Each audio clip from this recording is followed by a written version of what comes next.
Hey everyone, it's Tzayla, and welcome back to Off Key and On Pitch, your backstage pass to the unfiltered world of music. In today's episode, we're diving deep into one of my favorite aspects of music, songwriting. Whether you're a seasoned songwriter or just starting out, I think you'll find something useful in this conversation. Songwriting is personal. It's where emotions, stories, and melodies come together to create something unique. So because of this, there's no one-size-fits-all approach. Every songwriter has their own process, but today, I want to give you a simple step-by-step method to help you write a song from scratch. We'll also talk about ways to deal with writer's block and practical tips to unlock your own creativity. So grab your pen, an instrument, or whatever you use to write, and let's get into it. Step 1. Start with an idea.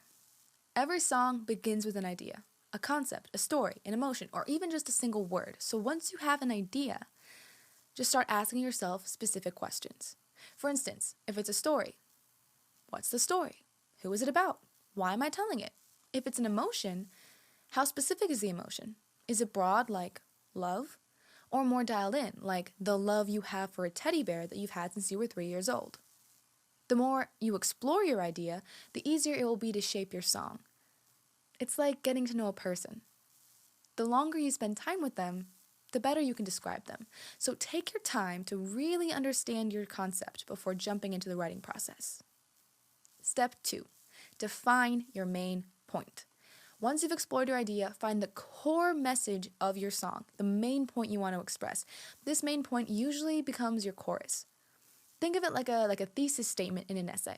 It's the heart of your song.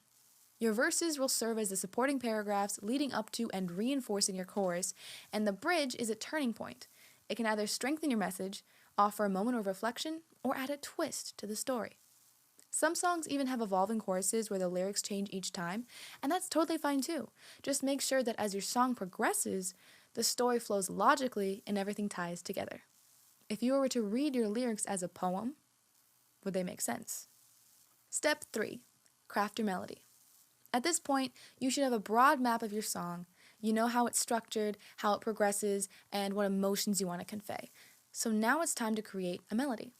Some people start with a melody and fit the lyrics into it later, but I personally find it easier to write lyrics and melody together. This way your words are more natural and they're not like restricted by a pre-existing tune. So when creating your melody, always ask yourself, what emotion do I want the listener to feel? Should it be in a major or a minor key? Should it be fast or slow? Should the melody be simple or repetitive or more complex? Your melody should reflect the mood and energy of the lyrics. So be sure to ask yourself these specific questions because it's what's going to bring your song to life. Step 4. Song structure. Most pop songs follow a basic structure: verse, chorus, bridge, chorus. But don't feel confined to this. You can experiment with different formats. Maybe start with the chorus. Maybe add an extra verse to deepen the story. Maybe repeat a bridge at the end for emphasis. But remember, this is your art. Let it be as structured or as fluid as you want. Now, to better demonstrate how this method works, let's analyze my song Tug of War. I got the idea for this song with my own life. I was in a tug of war between my head and my heart, wondering whether or not I should date this guy. A part of me really wanted to, but I knew it was a really bad idea, so I made that the main point of the song. Even though you know something is a bad idea, sometimes you still really want to do it. The chorus, my main point, says, I'm in a game of tug of war between what's right and what I want. I know it's a bad idea and the reward isn't worth the cost. But a part of me wants to be more than we already are. A part of me will always keep you safely inside my heart.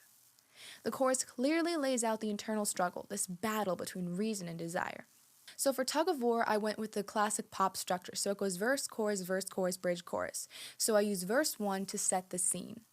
It says, I'm acting all oblivious and trying hard to hide it. You told me not to call him, and I'm telling you I'm trying. This sets the tone. It tells you that I'm talking to someone and trying to explain to them how I'm feeling. It continues on and says, but did he always wear cologne? Did he always feel like home? This shows you I'm starting to see this person in a different way than I am before. Whoever this person I'm talking about, my mind is being made up about how I think about them.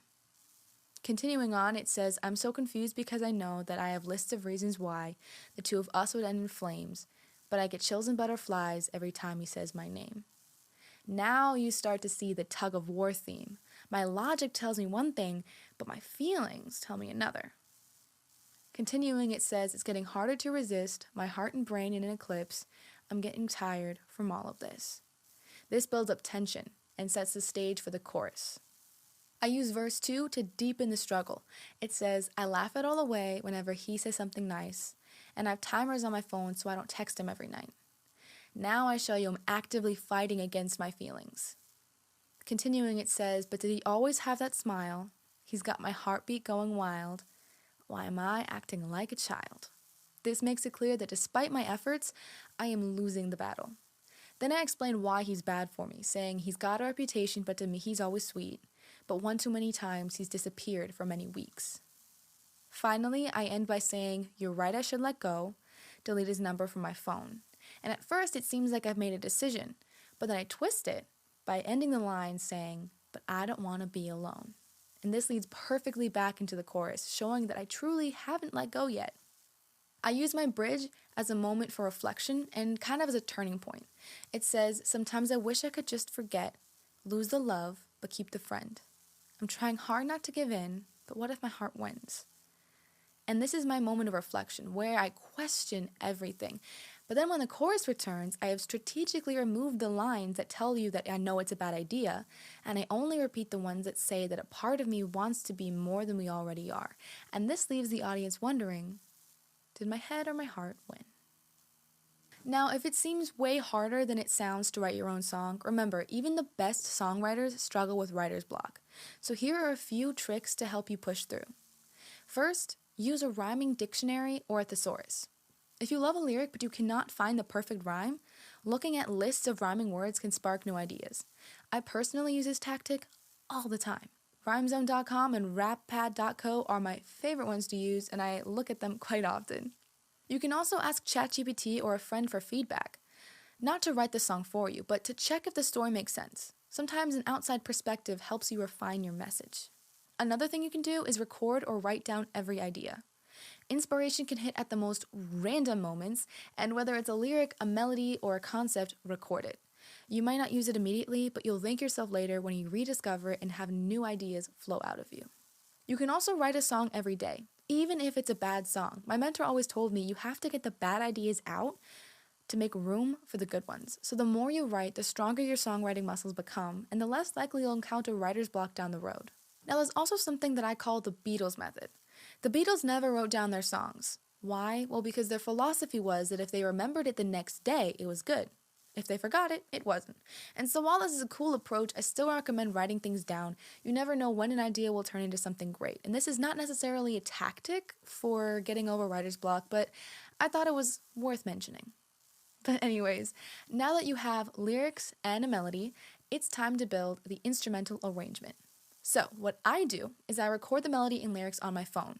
I then listen to it repeatedly and imagine how it would sound on the radio.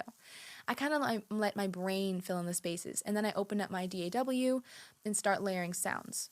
Now, if you're unsure where to start, here's a very basic approach on how to build an arrangement for a song. Remember that the bass will generally follow the root notes. The drums will match the rhythm and cadence of the lyrics. Your piano and guitar can be simple chords to support the melody. Synths and pads and backing vocals can add atmosphere and texture. And even if you're not a producer, visualizing the arrangement in your head can help guide you when working with other musicians or a producer down the road. I want to emphasize again that there are many ways to write a song, and this is just one step-by-step process that has helped me through my years of songwriting. But ultimately, be fluid. Don't be trapped by rules. I honestly don't follow this method all the time either, and songwriting should be your time of expression. For goodness sakes, this show is called Off Key and On Pitch. So when inspiration strikes, write. The only thing you waste is paper. If you enjoyed my step-by-step plan, feel free to DM me at Tzayla.official, and if you include your email, I will even send you a written version of this process as well as some writing prompts for you.